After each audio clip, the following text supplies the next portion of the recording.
When it comes to branding and differentiation, I see far too many people trying to compete on price first and as the only way to differentiate themselves. There are so many ways you can compete to be better, and there are so few ways to actually compete on price. So I'd like to go through a couple examples of ways that you can just be better. Okay, first, could you be convenient? Either by proximity to where your customers go or where they spend their time, or by simply making yourself more available if you're selling a service. Is it about timing? Is it about customer service? Is it about being in the place where your customers naturally are, where they spend their time? This is one of the ways you can differentiate yourself while still demonstrating value and not compromising on price. Next, you could customize or specialize. You can do something very specific. You can do something that is purpose-built for a particular kind of customer that makes you better for their situation. Something that is specific about what this customer wants at their core, what the core value they want out of it is. You can try to do that one thing really well and ignore the generalists. You can differentiate with relationships. You can be more personal. You can send out handwritten cards to the first customers. Do things that don't scale well. And big companies, they can't compete with this because this is something that small companies do better. Just because you have the ability to spend more time on each customer, use it. Find a way to really treat the people who are coming to you first, who are among those early supporters. Treat them well. Or you can be more consistent and you can be more relational. You can actually get to know the people, know them by name. It's very different when you go into a hairdresser who knows your name versus somewhere where they have a cycling cast of hairdressers. And so make it different. Find a way to build that relationship and really emphasize that as part of the value that you provide, and you can be better than your competition without compromising on price. Next idea. You could be more timely. I've heard excellent stories about florists who they receive an order for a particular date for a particular person. It's very clear what the purpose is. It might be Mother's Day, it might be a birthday. It's clear because often they write a card. This allows them to have the information that they otherwise wouldn't and lets them customize what they're doing for the customer. Now that's the first one. But you can make it more timely by sending a reminder 2 weeks in advance to say, hey, you ordered this last year for this person on this date. Would you like to order it again? Be on time, be there at the right time, and in a way that's helpful to the customer, that shows the value, that demonstrates you understand what they care about and what they want. Be timely, and you can be better without compromising on price. Next, you can compete on things that are otherwise fairly intangible. Aesthetic appeal, like just the visuals of it. How does it look? How does it feel? These are things that are different and not necessarily comparable between products and services. You can also, in a similar way, use the values of the organization or of the particular product. These days, corporate social responsibility is everywhere, and you'll see plenty of brands that say, oh, buy with us and for every product you buy, we'll plant a tree. There are things like that that go even deeper that say, as a part of our core business model, by purchasing with us, this social impact will happen. People who are homeless get jobs. People who are struggling with addictions receive support. These can be built into business models, and it's a way you can be better than the competition, as long as the product itself also solves the problem for the customer.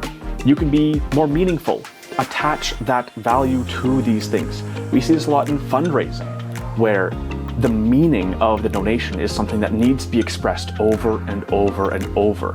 There are postcards of your donation enabled thing to happen. Often that's a number of kids got to go to school, or clean water was provided for this many people in a community. You can attach meaning to the products and services that you're selling in a way that is tangible by connecting those stories together. You can make it environmentally friendly. You can attach those other broader societal benefits to the product itself, making it a cleaner option or a more environmentally friendly option. And finally, you can look at other broader social purpose impacts. I mean, look at the SDGs. What kinds of things are they looking at, and how do those relate to your community? Could you touch one of them figure out a way to build it into the business model and make it something that you do better than the competition, or even partner with a local nonprofit and have them provide that benefit as a course of running the business, as a part of running the business. Could you integrate it in some way? Could you find ways to make that partnership mutually beneficial? Or could you just pay them to do their work and have that be a core part of your business model? It's one way to be better without compromising on price, because this all costs money to do, and you'll need that extra margin to do it well. And that's something we haven't talked about yet. If you're compromising on price, then you don't have the chance to do what you're doing, what you're best at its full capacity. If you're competing on price, you're always going to be the budget option, and that means you can't do everything else as well as you could otherwise. If you're really providing that core value, if you're finding the ways you can be different, spend the money into it. Do it really, really well. Do the math in advance. Figure out what's feasible. And then use what you can to be better in those ways. Let's keep going. More ideas. Be more durable. Can you make your product stronger? Can it last longer? Is it more resilient in harsh environments than other similar products? Could this matter to your customer? If so, it's another way to be different, be better, without compromising on price. You could also make it more reliable or consistent. Is this something that has a bigger warranty, a better warranty? Could you make it in such a way that there's a lower failure rate? Do the extra work to move it from 95 to 99% reliable? Those are things that are valuable. They make you different. They make you stand out, and they do it without compromising on price.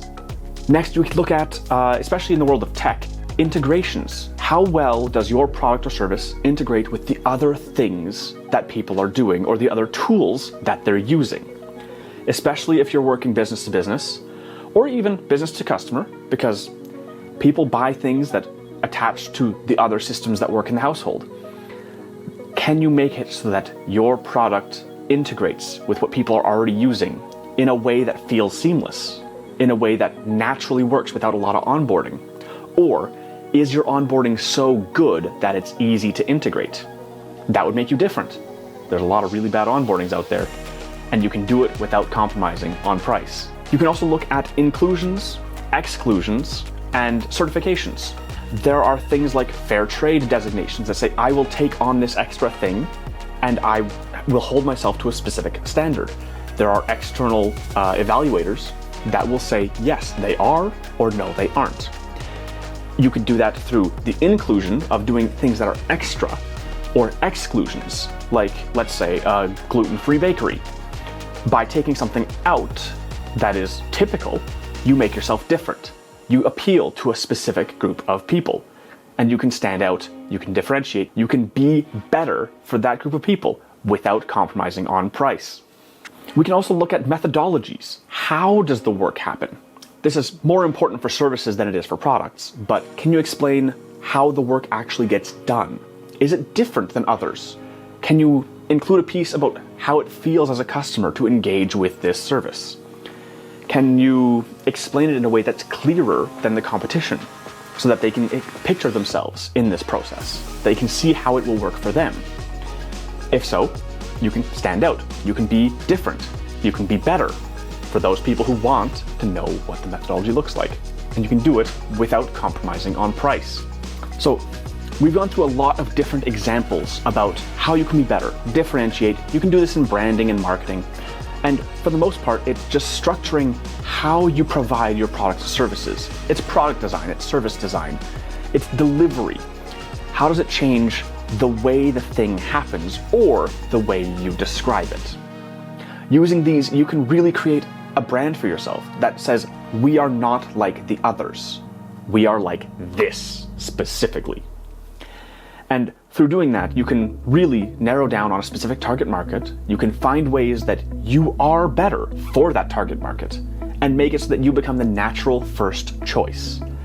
Because a lot of customers, they just look for a couple different options and find the one that feels best.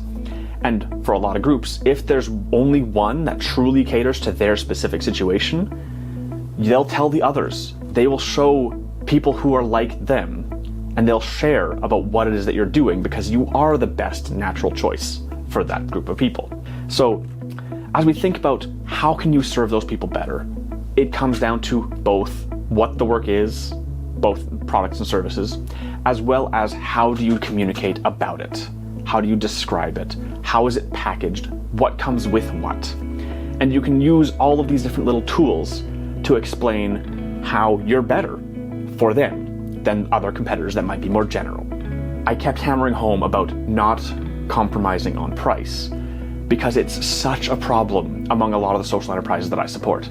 A lot of people think, well, we don't have a lot of money because often we're coming from a nonprofit background or we're bootstrapping. We don't have the cash to do big, expensive, splashy things. But we're not our customers. And we need to think, how can we be best? How can we be better for those customers? If you have any questions about some of these ways of differentiating, or if you have examples of other ways that you've been able to differentiate, please, I would love to see it in the comments. I'd love to have the discussion. And if you'd like to take the discussion further on different social enterprise topics, please come out and join Twine.community.